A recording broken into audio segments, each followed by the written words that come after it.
Hi everyone, Leanne Pilkington here for the latest Courageous Conversation podcast. And with me, I have got Louise Mahoney from Dreams to Live For. Hey Louise, how are you? I'm well, and you? Yeah, going really well, thank you. Thanks for taking the time out. It's my pleasure. So I first found out about your charity when I attended an exhibition down at Matt and Amy Young's studio. They call their real estate business is a studio, complete with sand on the floor. Oh, no, how cool is that? I know, it's great. It's great. So I was really quite taken with the story of your charity. Can you tell everybody what Dreams to Live For is all about?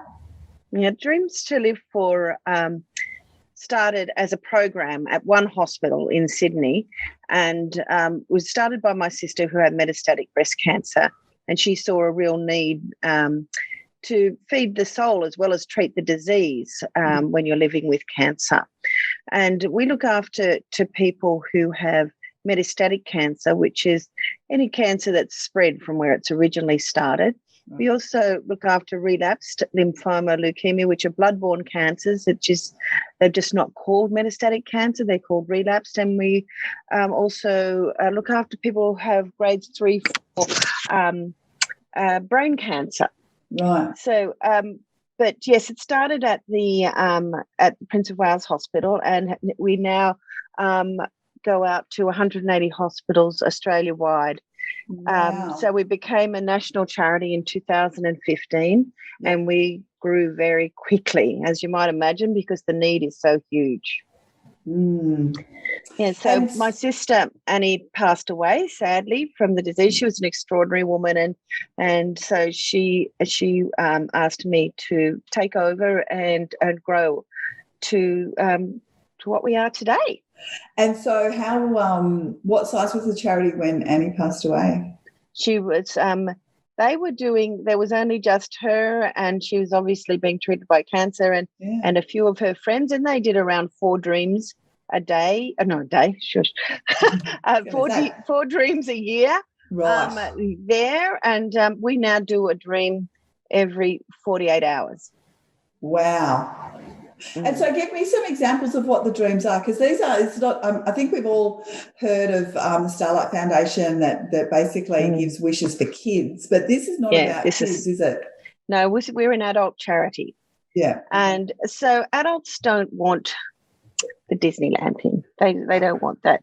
They want to make wonderful memories for their families. And it's just the small things that are really important to people. I mean, and we do dreams from the age of around 17, 18-year-old up until whatever age people still want to dream. But we, and with the young ones, it's always about, you'll get a long list of things that they dream about, and as they should at that age, of course. Sure. But as they progress through the generations, you'll get the young families that it's vital for them to make memories for their children. And then going forward, you'll find, you'll have a 75-year-old woman that will want to parachute out of a plane. I mean, just this week, I can tell you what we've done just this week. Yeah. A lady who had was only given just 2 weeks to live, was at home, being cared for at home, and she had her bed was up against the window, and she dreamt of having a rose garden outside her window. And so I got that call on Tuesday morning around 9:30, and 3 hours later we had a rose garden outside her window in the western suburbs. So just talk me through how you can make something like that happen so quickly. I know. That's impressive stuff. Yeah, I know it was, and it was beautiful. It was a beautiful, beautiful dream. But so we rang a landscaper, and he said, sure. He was a landscaper from the Northern Beaches even, and he normally doesn't work past Ryde. He said, no, I can do that. He puts off all his jobs. I would imagine his clients were a little bit upset, but off he went. He drove out to Dural. He picked up the plants that she particularly requested. He got 5 of those lollipop roses, which is exactly what she wanted. Only one of them had actual flowers on it, I suppose, because it's late in the season, but he made sure he put that right in her eyesight. Yeah. And a little hedge around it. So he just went and did it. He dropped everything, drove out to Dural, drove out to Cranebrook out in the west, and did it all within 3 hours. It was incredible. Wow, that is amazing. And what else have you done this week?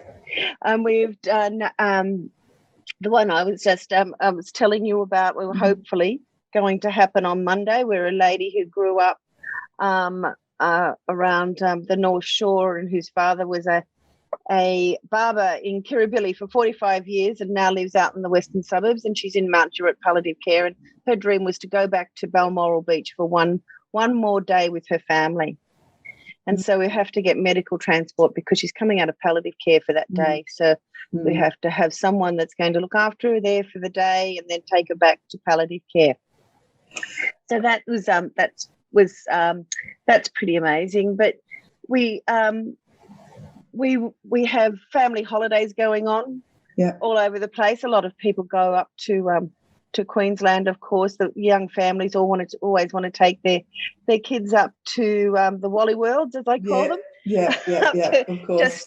And we'll have weddings, we'll have family holidays, we'll have adventures, and we'll have all sorts of people wanting to write a children's book about a mum with cancer. That's we're doing that at the moment as well.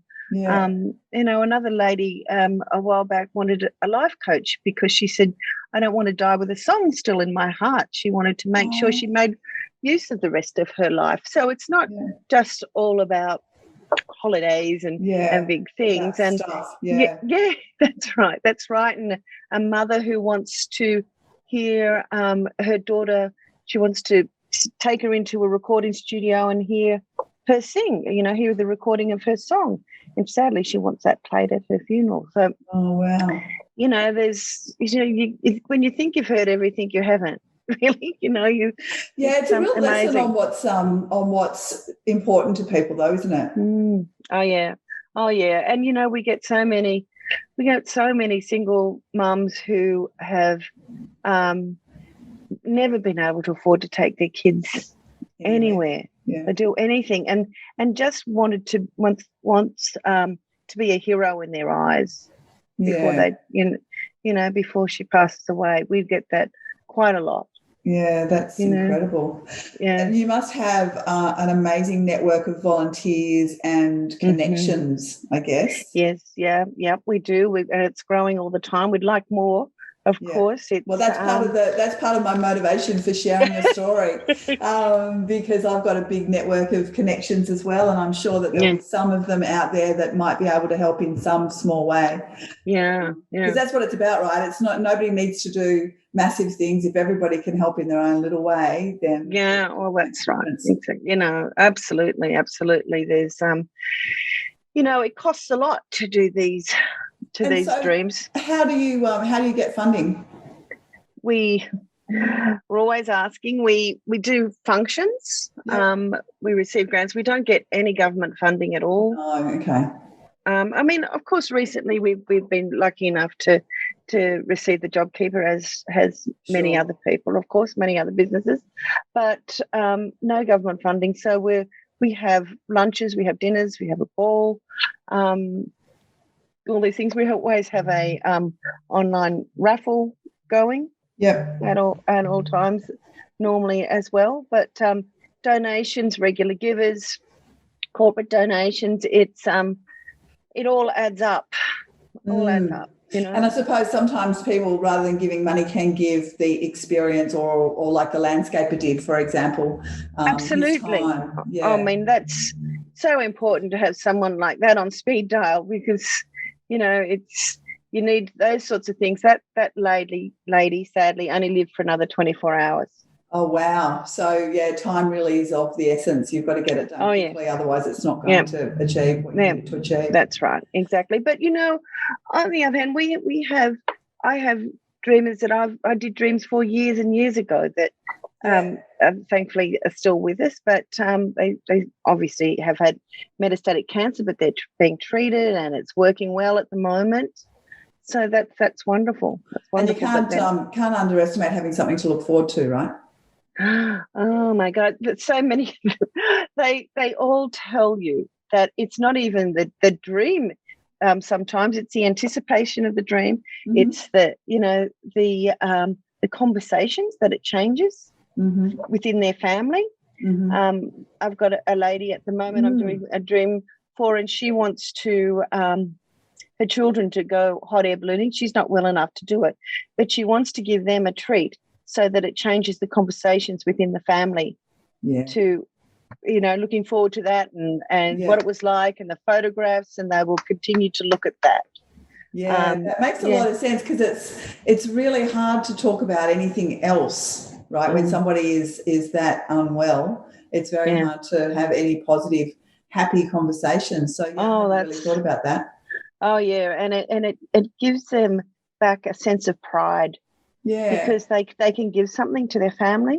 Yep. And then so many things have been taken away from them, and the power to decide about things is taken away from them. They're told when they have to be at appointments. They're told when they have to be at treatments and scans and on the ward for in hospital visits.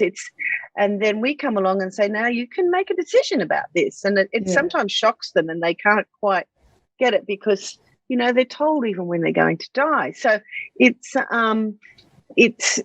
wonderful. It gives them back this real sense of pride and achievement. So it's a lovely thing to see. I can imagine it would be. It must be. How long have you been doing this for again? Since 2009. 2009. Wow. Okay, that's a long time. So how do you... Yes, I said I'd give it 2 years. Oh, so I'll give it 2 years. Right. How's that going for you? So how do you maintain your sense of perspective, and, how do you you must be very resilient to be able to keep going when you are surrounded by a lot of sadness, I guess. Yeah, but there's so much joy. Yeah. There is so much joy, Leanne. It's because yourself, when you give someone a gift, you get a lot of joy out of seeing them with that gift. And so we get to feel that all the time. Yeah, right. And we get the most incredible letters and phone calls, and even sadly, after people have passed away, the families stay in touch and they ring us and they say what a difference it's made in their lives, even now, because they can look back and see that for that moment in time, their loved one was happy. Yeah. Yeah, it's all about the perspective, isn't it? It's the focusing on the joy rather than focusing on the sadness. It's another important absolutely. Lesson. Yeah. And so how did you grow the charity? You've obviously expanded it massively. In the time you've been running it. Well, with a lot of support, we've got a great board who have got good connections, and we, with our board, a lot of, from what I can see, some boards don't have active board members, people that are doers, Yeah, absolutely. They just want to have it on their resume that they've been on the board. Leanne, I didn't want to say that. All right, I did. I went there. I have some experience in that space, as you might guess. Yeah, and I'll put out a call to our board members and what have you, and say this is, a particularly difficult dream that I'm trying to fulfill, and they're straight back at you saying, I've got this connection, I've got that connection. Yeah. And they're not scared to use those connections. And it's very, very important in what we do. Yeah. Because people say, how can I help? How can I do this? How can I do that? But quite often, sadly, they don't come through. No. Yeah, and it'd be really hard to be accessing the connections, and the speed of it, I think, would be challenging for so many people as well. Yeah, absolutely. What did you do in your previous life? I was a nurse. Okay.